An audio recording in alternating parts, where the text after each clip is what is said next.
அக்கினியும் நீரே,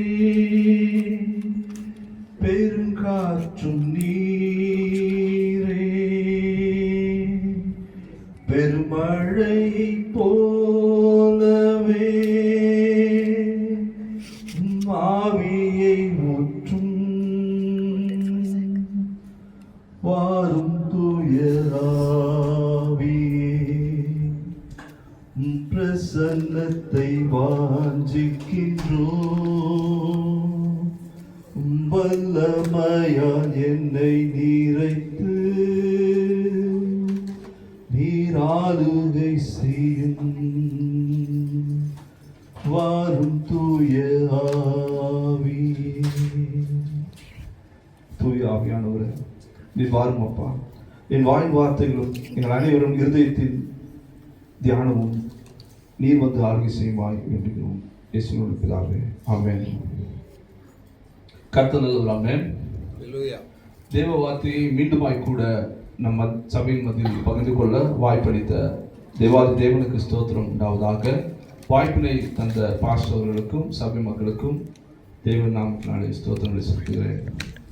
ஆண்டவர் வார்த்தை சொல்லணும்னு செய்தி கிடைக்கிற வரைக்கும் அமைந்த நீரோட்டமாக காணப்பட்ட காரியங்கள் எல்லாம் கரை புரண்டு ஓடும் காட்டாராக தோற்றமளிக்கும் மாயத்தை சத்ருவானவன் காண்பிக்க முயற்சி செய்து தோல்வியுற்றான். ஹல்லேலூயா. எல்லா சூழ்நிலையின் மத்தியிலும் மீட்டெடுத்து கர்த்தர் எழுதினார். ஹல்லேலூயா. எத்தனை பேர் மகிழ்ச்சியா இருக்கிறீங்க? ஹல்லேலூயா. பக்கத்துல பார்த்து சொல்லுங்க, வெறும் முயற்சி தானா ஆண்டவர் எல்லா காரியத்திலும் மீட்டு எடுத்தாராம்? ஹல்லேலூயா. இந்த போராட்டங்கள் இப்படி நெருக்கி பலவாறு என்னை நெருக்கி வந்த சூழ்நிலையில என் அண்ணன் ஒரு காரியம் என்னோடு பகிர்ந்து கொண்ட ஒரு காரியம் நினைவில் வந்தது. எங்களுக்கு அறிமுகமான ஒரு ஆண்டி ஒரு பிரதருக்காக ஜெபிக்கிறதுக்காக ஹாஸ்பிட்டலுக்கு வந்திருந்தாங்க. அந்த ஆண்டி வந்து கத்தருக்குள்ள இருக்கிறாங்க, நல்ல ஒரு விசுவாசமான ஆண்டி.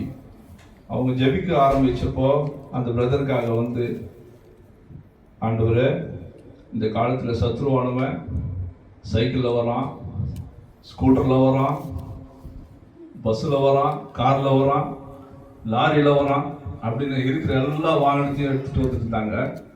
தொடர்ந்து அவங்க யாருக்காக ஜெபிக்க வந்தாங்களோ அந்த அண்ணன் வந்து கொஞ்சம் கேரக்டர் ஒரு மாதிரியான அண்ணன், சுற்றி எல்லா சிஸ்டரோட நின்று இருக்காங்க. ஆண்டி தொடர்ந்து ஜெபிச்சுட்டே வந்துட்டு, நம்ம சகோதரன் நல்லவன் தான் சாமி, ஆனால் கொஞ்சம் நாளா அப்படிங்கிற ஒரு பாஸ் கொடுத்தாங்க. அந்த பிரதர் ஆண்டிய கையை பிடிச்சிட்டு ஆண்டியை பார்க்குறாரு, ஐயோ ஆண்டி ஏதாவது சொல்லிடுவாங்களா அப்படின்னு. ஆனால் ஆண்டி அருமையா ஜெபத்தை பண்ணி முடிச்சாங்க. அது போல ஆண்டவர் வந்த போராட்டங்கள் எல்லாவற்றையும் மாற்றி போட்டார். தேவஜனமே, போராட்டங்கள் கொந்தளிப்புகள் எல்லாம் பெரிய வெள்ளம் போல புரண்டு வரும் காற்றாறு போல காணப்படுகிறது. எல்லாம் எது வரைக்கும் என்றால் வருகிறது ஆவேசம் என்று காணக்கூடிய மாம்ச கண்களால் பார்க்கும் வரை மட்டுமே.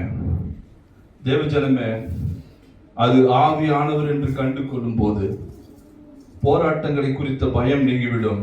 நாம் நிச்சயமாய் மீட்கப்படுவோம் என்கிற நம்பிக்கை வந்துவிடும்.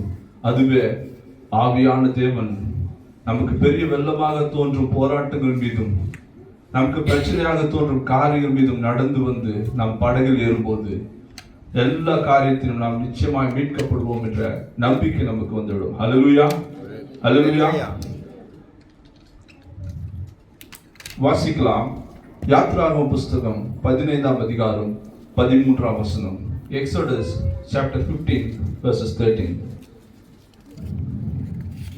நீர் மீட்டுக் கொண்ட இந்த ஜனங்களை உமது கிருபையினாலே அழைத்து வந்தீர். உம்முடைய பரிசுத்த வாசஸ்தலத்துக்கு நேராக அவர்களை உமது பலத்தினால் வழிநடத்தினீர். ஹல்லேலூயா. நீர் மீட்டுக் கொண்ட இந்த ஜனங்களை உமது கிருபையால் அழைத்து வந்தீர். தேவன் நம்மளை மீட்டெடுத்து வந்தது அவருடைய சுத்த கிருபையா இருக்கிறது. நம்மை அனைவரையும் அவர் பலத்தினால் இந்த மட்டுமாய் வழிநடத்தி வந்திருக்கிறார். ஆமென்.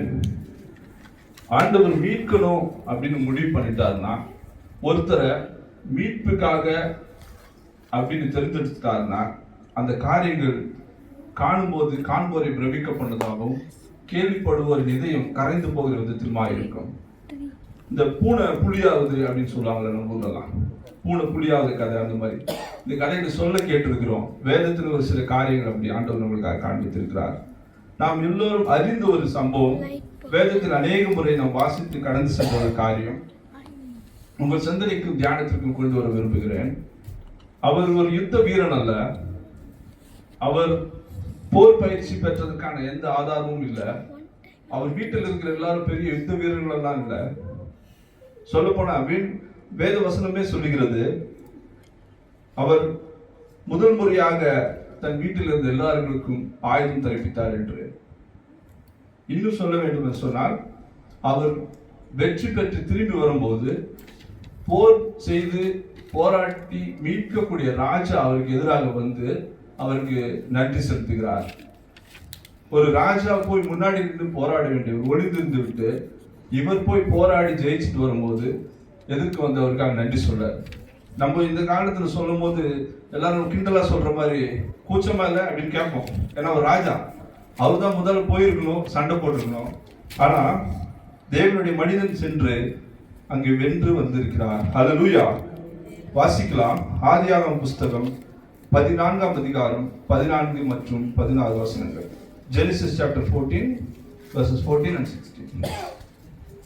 தன் சகோதரன் சிறையாக கொண்டு போகப்பட்டதை ஆபிரகாம் கேள்விப்பட்ட போது அவன் தன் வீட்டிலே பிறந்த கைப்படிந்தவர்களாகிய 318 ஆட்களுக்கும் ஆயுதம் தரிப்பித்து தான் என்னும் ஊர் மட்டும் அவர்களை தொடர்ந்து சகல பொருள்களையும் திருப்பி கொண்டு வந்தான். ஆமென். தன் சகோதரனாகிய லோத்தையும் அவனுடைய பொருள்களையும் ஸ்திரீகளையும் ஜனங்களையும் திருப்பி கொண்டு வந்தான். அல்லேலூயா, அல்லேலூயா. நாம் தொடர்ந்து எல்லாரும் அறிந்த வசனம் தான், எல்லாரும் அநேக முறை படித்திருக்கிற வசனம். ஒரு காரியத்தை ஆண்டவர் சிந்தனைக்குள்ளாக கொண்டு வருகிறார்.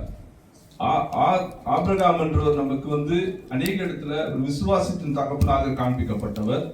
விசுவாசத்திற்காக பரீட்சை செய்து அதில் ஆண்டவர் இடத்தில் நல்ல ஒரு சர்டிபிகேட் வாங்கின ஒரு தகப்பன், விசுவாசத்தின் தகப்பன் என்று மட்டுமே வர்ணிக்கப்பட்டவர். ஒரு வீரனாகவும் ஆண்டவரை காட்டியிருக்கிறார். காரியங்கள் ராஜாவின் பார்வைக்கு சாத்தியம் இல்லாமல் இருக்கிறது. சர்வ வல்லவர் கூட நடக்கும்போது அது சாத்தியமாக மாற்றப்பட்டது. நாம் முதலாவது ஒரு மீட்பை பார்க்கிறோம், அது அசாத்திய மீட்பு. காரணம், இது ஒரு அசாத்தியமான காரணம், சாதாரணமான ஒரு காரியமாக காணப்படலை. ஏன்னா ராஜாக்கள் யாரும் அங்கே போல அந்த மீட்பின் பணியை ஒரு சாதாரணமான மனிதன், தேவ மனிதன் போயிட்டு ரொம்ப ஈஸியா அங்க ஜெயிச்சுட்டு வராரு. நாம் முதலாவது பார்த்தது அசாத்திய மீட்பு. இரண்டாவதாக நாம் ஒரு மீட்பை பார்க்கிறோம். வேத வசனம் சொல்லுகிற விதமாக குறித்த காலத்திற்கென்று தரிசனம் வைக்கப்பட்டிருக்கிறது, முடிவிலே அது விளங்கும், அது பொய் சொல்லாது, தாமதித்தாலும் அதற்கு காத்திரு, அது நிச்சயமாய் வரும். ஆபகுக் 2:3. தேவன் ஒருவரை மீட்புக்காக பயன்படுத்தினார் என்று சொன்னார், ஒருவரை அவர் மீட்பின் காரியத்துக்காக முற்குறித்திருக்கிறார் என்று சொன்னார், மிக சிறிய வயதிலே அவர்களை தெரிந்தெடுத்துக் கொள்கிறார். ஆண்டவர் அவருடைய குறித்த திட்டங்களை தீர்க்கமாய் வைக்கிறார். இன்னும் சொல்ல போனா அவர்களை சொந்த பிள்ளைகளை போல் நடத்தும் ஒரு வழிகாட்டியையும் கூட வைக்கிறார். தொடர்ந்து அவர்களை கண்ணோக்குகிறார், அவர்களுக்கு ஆலோசனை சொல்லுகிறார். எந்த நேரத்தில் என்ன பேச வேண்டும் என்ற காரியங்கள் கூட அவர்கள் ஆலோசனைகளாக பெறப்படுகிறார்கள். இன்னும் குறித்த நேரத்தில் கண்டித்து உணர்த்துவதாகவும் இருக்கிறார். நாம் வேதத்தில் இதுக்கான அநேக சாட்சிகள் உண்டு. 2 காரியங்களை சுருக்கமாக பார்த்து முடிப்போம். ஆண்டவர் உதவி செய்வார். வாசிக்கலாம் எஸ்தரின் புஸ்தகம் 2ஆம் அதிகாரம் 7ஆம் வசனம். அவன் தன் சிறிய தகப்பன் குமாரத்தியாகிய எஸ்தர் என்னும் அப்சாளை வளர்த்தான். அவளுக்கு தாய் தகப்பன் இல்லை. அந்த பெண் ரூபவதியும் சௌந்தரியம் உடையவளுமாய் இருந்தாள். கடைசி பார்க்கலாம் சிஸ்டர். அவள் மொர்தெகாய் அவளை தன் குமாரத்தியாக எடுத்துக்கொண்டான். ஆமென். மொர்தெகாய் அவளை தன் சொந்த குமாரத்தியாக தெரிந்து கொண்டான். ஆண்டவரை ஒருத்தரை மீட்புக்காக ஆயத்தம் பண்ணி நிர்ணயிக்கும் போது அவரை வழிநடத்துகிற ஒருத்தரை சிறிய வயதிலிருந்தே தெரிந்தெடுத்து வைக்கிறார். தொடர்ந்து நாம் பார்க்கிற விதமாக தேவன் எஸ்தர் ராஜாத்தை கொண்டு செய்ய போகிற மீட்புக்காக அவருக்கு மொர்தெகாய் என்னும் அவருடைய சிறிய தகப்பன் அந்த கூடவே இருக்கிறார். நாம் தொடர்ந்து பார்க்கிற காரியங்கள் நமக்கு தெளிவுபடுத்துகிறது. அவளுக்கு பேச வேண்டிய காரியங்கள் முதலாய் போதிக்கப்பட்டிருக்கிறது. ஏனென்றால் எஸ்தரோ என்றால் எஸ்தர் 2:10 நாம் பார்க்கும்போது தன் குலத்தையும் தன் பூர்வத்தாரையும் அறிவிக்காதிருந்தால் மொர்தெகாய் தெரிவிக்க வேண்டாம் என்று அவளுக்கு சொல்லியிருந்தார். எந்த காரியங்களை பேசணும், எப்படி பேசணும் கூட வழிநடத்தப்படுகிறது. தொடர்ந்து பார்க்கிறோம். எஸ்தர் ராஜாத்தி ராஜ சமூகத்தில் போக தயங்குவதாக காணும் போது அவர் கண்டித்து உணர்த்துகிறவமாக இருக்கிறார்.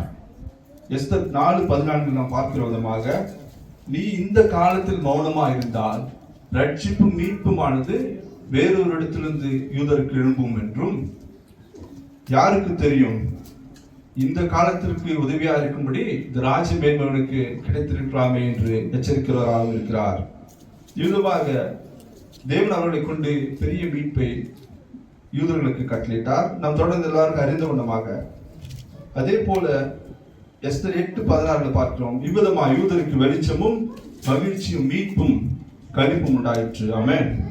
அதே போல ஒரு இளைஞன் குறித்த காலத்தில் ரட்சிக்கும் கருவியாக பயன்படுத்தப்பட ஆண்டவர் சிறிய வேதனை அவனை தேர்ந்தெடுக்கிறார். வாசிக்கலாம், கேட்போம். சங்கீதம் 105:17 மற்றும் 18. சங்கீதம் Psalms 105 verses 17 and 18. போட்டு ஒடுக்கினார்கள், அவன் பிராணன் இரும்பில் அடைப்பட்டிருந்தது. நான் அநேக தரம் இந்த வசனத்தை வாசிக்கும் போதெல்லாம் ஆண்டவரை நோக்கி துதிப்பதுண்டு. அவன் பிராணன் இரும்பில் அடைப்பட்டிருந்தது என்று. ஒரு பிராணன் இரும்பில் அடைப்பட்டு பாதிக்கப்பட்டிருந்த ஒரு இளைஞன் ராஜாவாக உயர்த்தப்பட்டு சாட்சியாக சொல்லுகிறார். நம் அனைவரும் அறிந்த வண்ணமாக தொடர்ந்து ஆதியாகமம் புஸ்தகம் 45ஆம் அதிகாரம் 5ஆம் வசனத்தை பார்க்கிறோம். ஆதியாகமம் 45:5. என்னை இவ்விடத்திற்கு வரும்படி விட்டு போட்டதினால் நீங்கள் சஞ்சலப்பட வேண்டாம். நீங்கள் சஞ்சலப்பட வேண்டாம். அது உங்களுக்கு விசனமாய் இருக்கவும் வேண்டாம். அது உங்களுக்கு விசனமாய் இருக்க வேண்டாம். ஜீவ ரட்சணை செய்யும்படிக்கு தேவன் என்னை உங்களுக்கு முன்னே அனுப்பினார். ஆமென். ஜீவ ரட்சணம் செய்யும்படியாகவும் மீட்பை உண்டாக்கும்படியாகவும் என்னை உங்களுக்கு முன்பாகவே அனுப்பினார் என்று சாட்சியாக சொல்கிறார். இவர் இந்த நிலைமைக்கு வரும் முன்பாக இவருடைய பிராணன் இரும்பில் அடைப்பட்டிருந்தது. எத்தனையாக அவர் காத்திருந்திருப்பார் தேவனுக்குள்ளாக. யோசேப்பின் நிலைமையில் உங்களை வைத்து பாருங்கள். இதே யோசேப்பின் நிலைமையில் நம்ம இருக்கிறோம். நம்முடைய சகோதரர் யாராவது நம்மளை அந்த மாதிரி போட்டுட்டு திருப்பி நம்மளை வந்து ராஜ நிலைமையில வைக்கும் போது அவங்கள மீண்டுமாய் பார்த்தார். நம்ம யோசேப்பு போல பேசுவோமா? நம்ம ஜஸ்ட் சிந்தித்து பார்க்கலாம். நம்ம சாதாரண மனுஷன் போல யோசிக்கும் போது என்ன வேணா செய்யக்கூடும். அவங்க சகோதரர்கள் என்ன வேணா நடந்திருக்கலாம். ஆமென். ஆனா தேவஜனமே, யோசேப்பு குறித்த காலத்திற்காக ரட்சிப்புக்காக ஆயத்தம் பண்ணப்பட்டார். ஆமென். உங்கள் காரியங்கள் சாதகம் இல்லாமல் காணப்படலாம். உங்கள் சூழ்நிலைகள் கஷ்டமான சூழ்நிலையாக இருக்கப்படலாம். தீர்மானம் பண்ணிக்கொள்ளுங்க. நீங்கள் ஒரு குறித்த காலத்திற்காக ஆண்டவர் உங்களை ஏற்படுத்தி கொண்டிருக்கிறார். உங்களை குறித்து அநேக மீட்புகளை தேவன் தீர்மானம் பண்ணியிருக்கிறார். ஆமென். அல்லேலூயா. இது இரண்டாவது ஒரு மீட்பு, ஆயத்த மீட்பு. ஒரு மீட்பின் ஆயத்தத்தையும் நாம் பார்க்கிறோம். நாம் முதலாவது பார்த்தது ஒரு அசாத்திய மீட்பும், இரண்டாவது பார்த்தது ஒரு ஆயத்த மீட்புமாக இருக்கிறது. மூன்றாவதாக ஒரு மீட்பை பார்ப்போம். ஒரு எக்ஸ்ப்ளோரர் அல்லது ஒரு நேவிகேட்டர் என்று சொல்லக்கூடிய ஒரு சாகசக்காரர் ஒரு கடல் மார்க்கமாக செல்லும் போது வழி மாறிய விதமாக ஒரு சிறிய தீவில் அகப்பட்டு கொண்டிருக்கிறார். அப்போது அவருடைய படகு உடைந்து விடுகிறது. அங்கிருந்து அவரால் திரும்பி வர முடியல. சுற்றி திமிங்கலங்கள் இருக்கிறதுனால அவரால் நீந்த முடியாது. அங்கு அடைப்பட்டவராக அவர் இருக்கிறார். அப்போது குளிருக்காக அவர் கிடைத்த காரியங்களை வைத்து ஒரு சிறிய குடியில் அமைத்து விட்டு உணவு தேடி சென்று விட்டு மீண்டும் அவர் அமைத்திருந்த குடிலை நோக்கி வரும்போது அவர் கண்ட காட்சி அவர் மிகவும் உருக்குலைத்ததாக இருந்தது. அவர் கடைசியாக கிடைத்த உபகரணங்கள் எல்லாவற்றையும் செய்து ஒரு குடில் அமைத்து வைத்திருந்தார். குளிரிலிருந்து அவர் ரட்சித்துக் கொள்ள அவர் போட்டு வைத்திருந்த குடில் எரிந்து கொண்டிருந்தது. அவர் கர்த்தரை நோக்கி முறையிட்டார். தேவனே, ஏன் இந்த பாடு எனக்கு இன்னும் ஏன் இவ்வளவு கஷ்டத்தை உண்டாக்குறீங்க? வேதனை உச்சி தொட்டவராக அவர் தேவனை நோக்கி முறையிட்டார். அப்படி அழுது தவித்தவாறு அவர் கீழே இருந்து கண்ணு விழித்து பார்க்கும்போது சற்று நேரத்தில் ஒரு பெரிய கப்பல் அந்த சிறிய தீவை நோக்கி வந்து நங்கூரமிட்டு இருந்தது. அவர் ஆனந்த கூச்சலிட்டு இந்த ரெஸ்கியூ பண்ண வந்தவங்க கிட்ட போய் கேட்கிறாரு, எப்படி வந்தீங்க, என்ன எப்படி கண்டுபிடிச்சு வந்தீங்க? அப்போ அந்த வந்த கப்பலில் மீட்க வந்தவங்க சொன்னாங்க, நீங்க எழுப்பின புகையானது ஆபத்து காலத்தில் வரும் ஒரு எச்சரிக்கை, ஒரு சமிகையாக நாங்கள் கருதி அதை கொண்டு உங்களை மீட்க வந்தோம் என்று. தேவன் அந்த குடிலிருந்து வந்த புகையை வைத்து அவர் மீட்கும் ஒரு ரெஸ்கியூ டீமை அனுப்பி அவரை காப்பாற்றியிருக்கிறார். நம் வேதத்திலும் இது போல தனித்து விடப்பட்டு ஒருவன் மாத்திரமா மீந்திருந்த ஒரு தீர்க்கதரிசி அக்கினியை வைத்து ஒரு மீட்பை உண்டாக்குகிறார். வாசிக்க கேட்போம். 1 ராஜாக்கள் 18ஆம் அதிகாரம் 37 மற்றும் 38ஆம் வசனம். 1 Kings 18 chapter 37-38.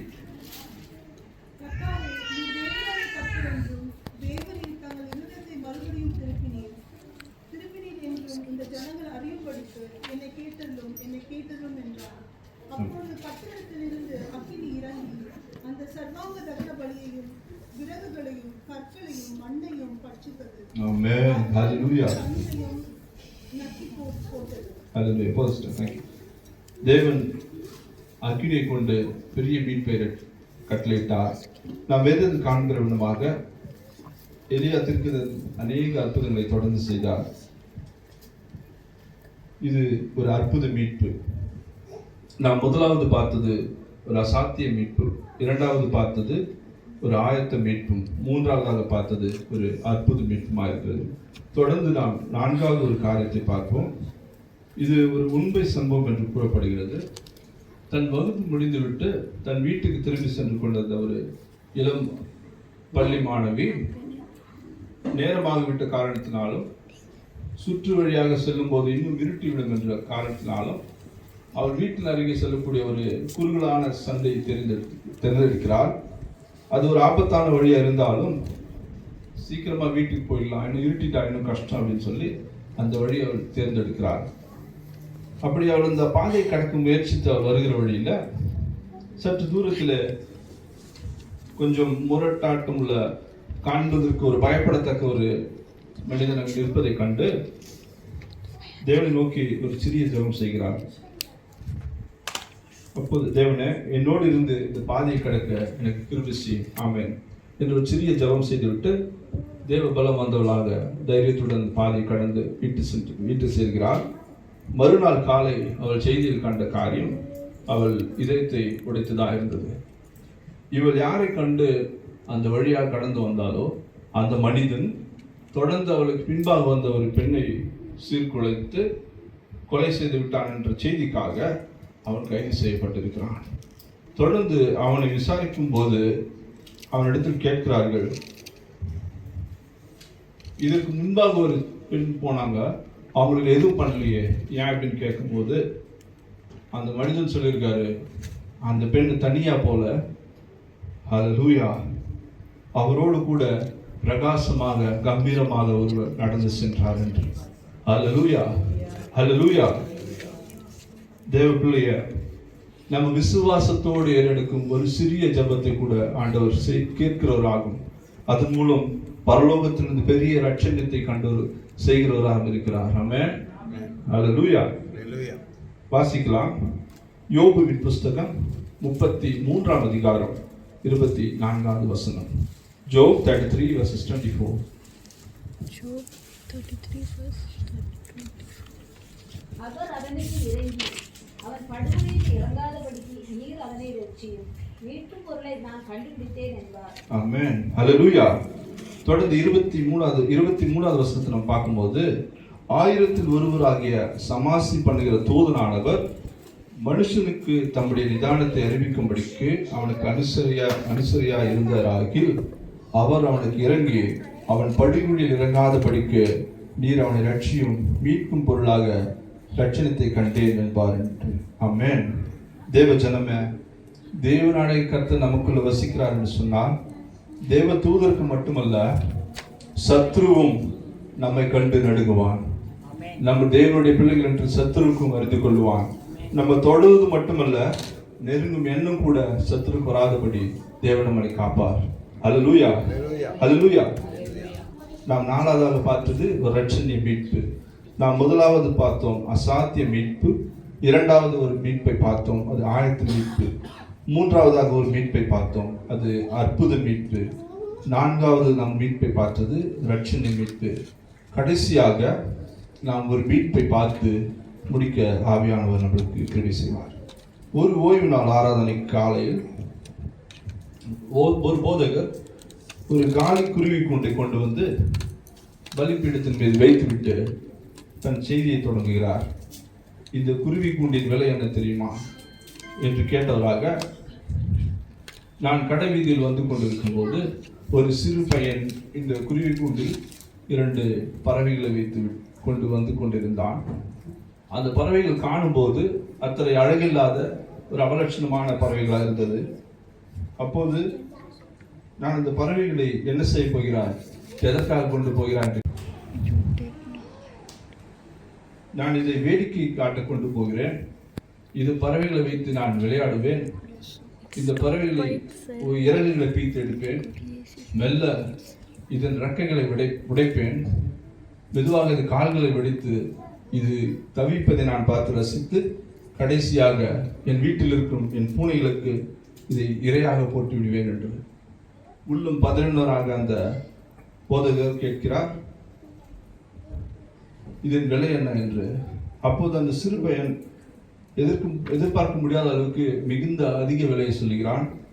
ஆனாலும் அந்த போதகர் அந்த விலை கொடுத்து அந்த பறவைகளை வாங்கி கொண்டு சற்று தூரத்தில் வந்து அந்த பறவைகளை விடுதலை செய்து விட்டவராக அந்த கூண்டு மட்டும் எடுத்துக்கொண்டு வந்து ஆலயத்தில் இந்த செய்திகளை சொல்கிறார்.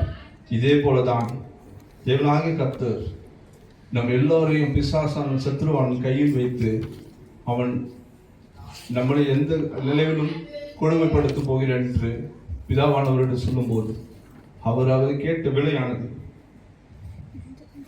தேவனிடத்தில் அவன் கேட்கிறான், இவர்கள் எல்லாரும் விட்டுவிடும் வேண்டுமென்றால் நீங்கள் உங்களுடைய ஜீவனை எனக்கு தர வேண்டும் என்று. அல்லேலூயா, அல்லேலூயா. தேவ ஜனமே, நம்மளை மீட்க அவர் தனது ஜீவனை கொடுத்து மீட்டார். அது அனாதி மீட்பு. வாசிக்கலாம். மார்க் எழுதின சுவிசேஷம் 10ஆம் அதிகாரம் 45வது வசனம். மார்க் 10ஆம் அதிகாரம் 45வது வசனம்.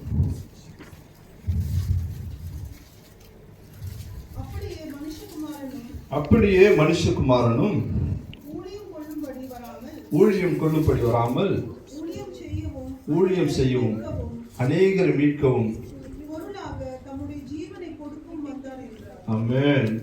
அநேகரை மீட்கும் பொருளாகவும் தம்முடைய ஜீவனை கொடுக்க வந்தார் என்றார். ஆமென்.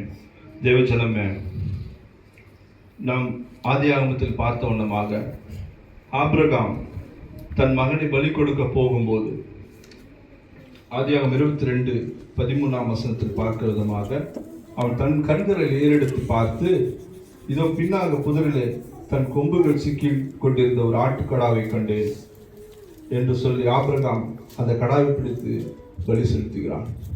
தேவச்சனமே, சாமானிய மனிதருக்கு ஆடுக்கு பதிலாக அந்த பிள்ளைக்கு பதிலாக ஒரு ஆடு பலியானது என்று தோன்றும் வேளையில் தேவ ஜனமாகிய நமக்கு, ஆவியின் வரம் பெற்ற நமக்கு, உலகத்தின் பாவத்தை சுமந்து தீர்க்கிற தேவ ஆட்டுக்குட்டியானவர் சிலுவையில் தரிக்கும் முள் கிரீடத்தின் முன்னோட்டமாக அந்த ஆட்டுக்குட்டியானது முட்களின் புதரில் மாட்டிக்கொண்டிருந்தது என்று நாம் காணும்போது இந்த அனாதி மீட்பை குறித்து தேவாதி தேவனுக்கு கோடி கோடி என்று சொல்லி ஸ்தோத்தரிப்போம்.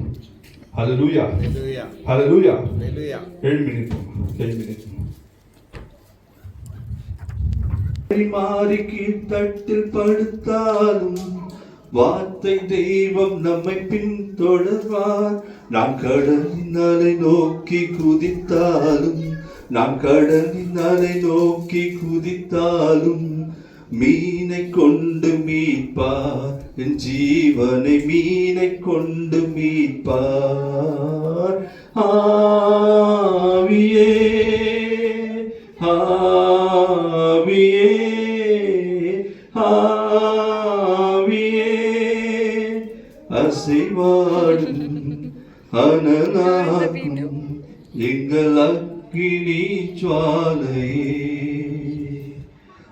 நாங்கள் வழி மாறி போனாலும் தகப்பனே, எங்களை வழி விட்டு விலகாமல் தொடர்ந்து வீட்டு ரட்சிக்கும் எங்கள் வார்த்தை தெய்வமே துதிக்கிறோம் ராஜா. அனாதி திட்டத்தின்படி எங்களை ரட்சித்து விட்ட கிருபைக்காய் கோடான கொடி ஸ்தோத்திரங்கள் செலுத்துகிறோம் அப்பா. நாங்கள் எப்போதும் உங்கள் கிருபைக்கு தகுதி உள்ளதாக எங்களை கிருபைக்கும் வல்லமைக்கும் நீர் ஒருவரை பார்த்து இயேசு நாமத்தினால் ஜெபிக்கிறோம் பிதாவே, ஆமென்.